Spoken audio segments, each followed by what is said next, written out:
Bonjour et bienvenue, voici notre tour d'horizon économique, géopolitique, sanitaire et boursier. Nous sommes le lundi 22 février pour comprendre comment tourne la planète finance. C'est sur la bourse au quotidien et nulle part ailleurs. Et l'épisode du jour s'intitulera « Il ne fallait pas être le dernier acheteur ». Alors vous devinez à quoi je fais allusion. Oui, bien sûr, les cryptos. Après la crypto-bulle, le crypto-rallye, voici le crypto-crack.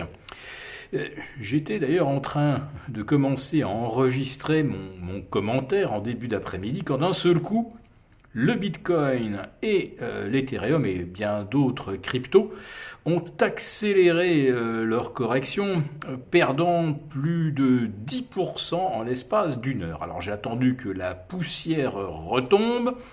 Le Bitcoin est retombé donc de 58 200 à 48 200 avant de rebondir en l'espace d'une heure vers 52 000.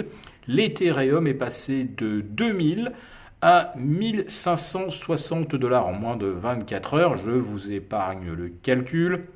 Cela faisait 23% de baisse. Ethereum qui parvient à se redresser un petit peu au-delà des 1750. Mais on n'est pas à notre première expérience de correction de 20% sur les cryptos, donc ça c'est pas très original.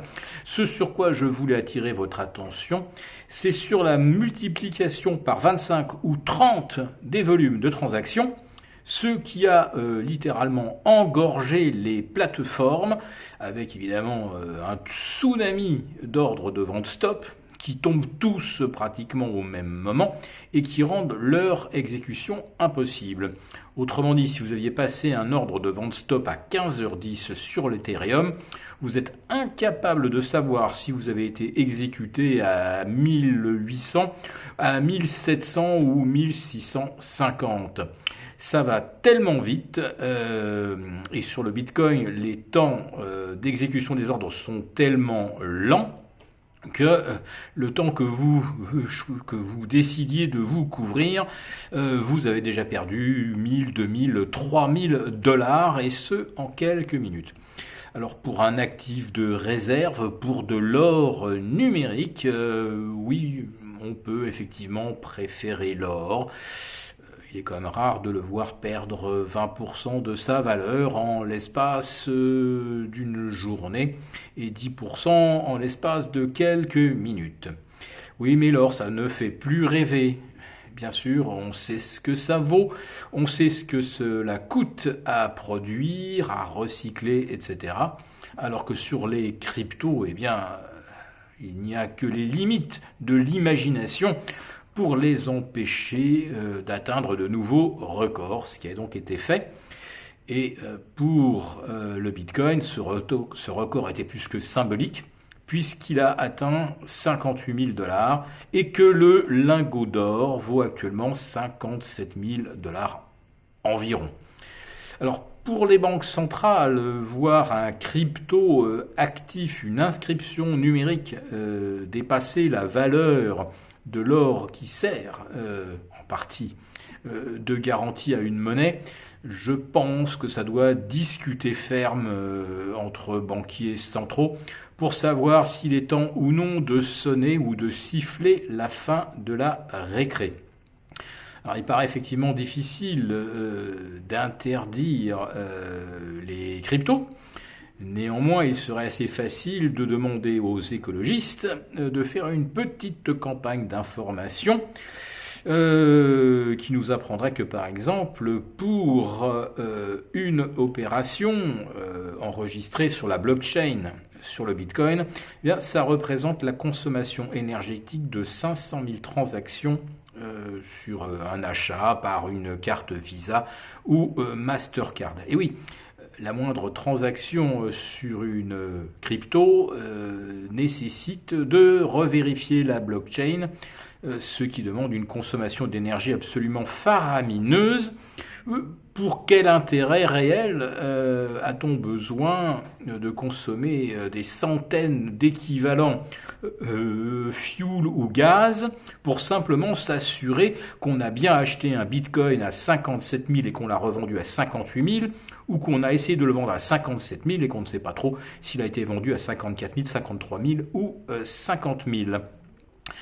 Donc la trace carbone du Bitcoin ne va évidemment pas cesser de s'amplifier, puisqu'à chaque fois que la blockchain se rallonge d'une transaction, il faut donc refaire la vérification sur l'ensemble de la chaîne. Donc ça coûte effectivement très cher. Donc on va dire que aujourd'hui les spécialistes du développement des cryptos vont chercher des protocoles beaucoup moins gourmands en énergie. Mais comme il existe environ 1 millier de cryptos qui donnent lieu à des transactions quotidiennes, je ne parle pas des 5 ou 6 000 cryptos sur lesquels il n'y a jamais aucun échange, en tout cas pas tant qu'elles sont dans l'anonymat, eh bien même sur 1000 cryptos, la consommation d'énergie est absolument phénoménale puisqu'elle représente aujourd'hui 0,5% de la consommation mondiale, et au rythme de l'accélération des échanges depuis le 1er janvier, on sera largement au-delà des 1% de consommation d'énergie d'ici la fin de l'année, ce qui, d'un point de vue du réchauffement climatique et de la trace carbone, est absolument injustifiable quand par ailleurs on fait la promotion des véhicules 100% électriques. Sinon, le CAC 40 entame le mois de mars sur une petite consolidation, rien de bien méchant. Alors c'est vrai que ce matin on a perdu jusqu'à 1%, mais très vite quand même, les acheteurs ont repris la main. Néanmoins, la magie du lundi n'opère pas aujourd'hui. Mais on peut peut-être quand même penser qu'après le coup de tabac qui s'est abattu sur les cryptos déjà au milieu de la nuit, puis aux alentours de 15 heures, c'est-à-dire une demi-heure avant l'ouverture de Wall Street, on peut se demander quand même si certains ne vont pas reprendre un petit peu leur bille sur les cryptos pour se placer sur des choses un petit peu moins risquées. Les actions, je ne sais pas trop, mais les taux longs américains, eux, offrent maintenant 1,35% de rendement sans risque. Et on a vu également le rendement de nos OAT revenir quasiment à zéro. On était à moins 0,03 ce matin. On est reparti maintenant aux alentours de moins 0,07. Néanmoins, la tendance sur les marchés de taux est évidemment à la tension. Et c'est vrai que ça prend une tournure un petit peu parabolique, ce qui nous laisse quand même penser que les banques centrales ne vont pas tarder à essayer d'envoyer un message rassurant pour calmer un petit peu tout ça.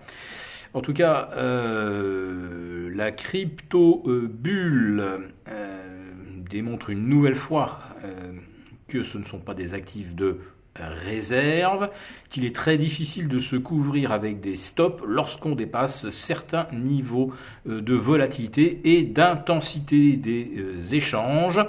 En ce qui concerne donc les taux d'intérêt, a priori, on s'en va quand même vers 1,50 sur les T-bonds américains. Ça devrait quand même finir par impacter les actions qui, elles aussi, présentait un profil parabolique depuis le 1er janvier, notamment sur le Nasdaq. Alors, méfiance. Si cette vidéo vous a plu, n'hésitez pas à nous mettre un pouce. On vous retrouve demain pour notre grand live dès 11h30. À très bientôt.